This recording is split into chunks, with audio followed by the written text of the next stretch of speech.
Сосредоточиться на любимом деле, а про беготню с документами забыть. Предприниматель Эдуард Витмайер о так называемых онлайн-кассах узнал год назад, когда и открывал свою пекарню. Говорит, для него это не просто бизнес, а возможность творить, а заодно дарить улыбки людям. Работать предпочитает открыто, ведь это залог успешной карьеры. Поэтому новый закон пекаря не испугал, напротив, даже порадовал.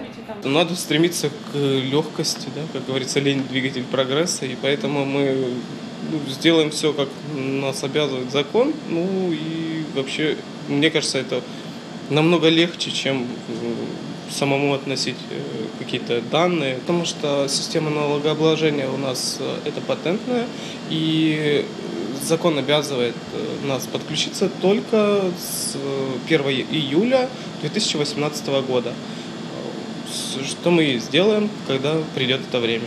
В Коми такими новыми кассами обзавелись уже порядка 4500 предпринимателей и организаций. Главное условие – их надо зарегистрировать. Сделать это можно, даже не приходя в налоговую. Этот реестр позволяет видеть и в том числе проверять, подлежит ли вашим контрольно-кассовой технике модернизации.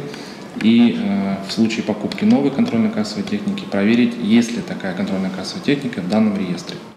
К слову, за покупку новых касс деньги предпринимателям вернут. За каждую единицу техники в пределах 18 тысяч рублей. Все для того, чтобы переход на новую систему прошел безболезненно. Из 4500 налогоплательщиков, которые зарегистрировали на сегодня контрольно-кассовую технику, 45% это индивидуальные предприниматели.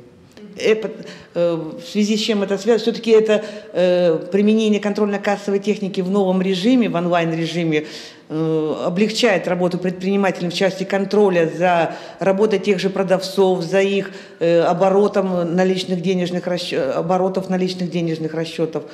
Ну, все-таки это облегчение для бизнеса, это уменьшение также, повторюсь, наверное, количества проверок. Для клиентов плюсы очевидные. Новая система позволяет проверять правильность выбитого чека. Если у предпринимателя онлайн-касса, обмануть покупателя он не сможет. Позволяет в режиме, так сказать, реального времени отображать на ваших смартфонах, действительно ли предприниматель или лицо, оказывающее вам услуги, отчиталась Федеральная налоговая служба. У клиентов и покупателей пропадает необходимость хранить чеки на бумажном носителе.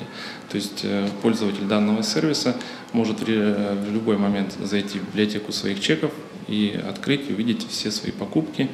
Определить, что тот или иной магазин использует онлайн-кассы, очень просто. На чеке должен присутствовать QR-код. Устанавливаем специальное приложение «Проверка чеков», сканируем QR-код и получаем всю необходимую информацию. Возможности для покупателей и клиентов организации на этом не заканчиваются. В одном из популярных приложений можно даже вернуть часть денег за покупку. Таисия Жакова, Иван Богомолов, телеканал Юрган, Сыктывкар.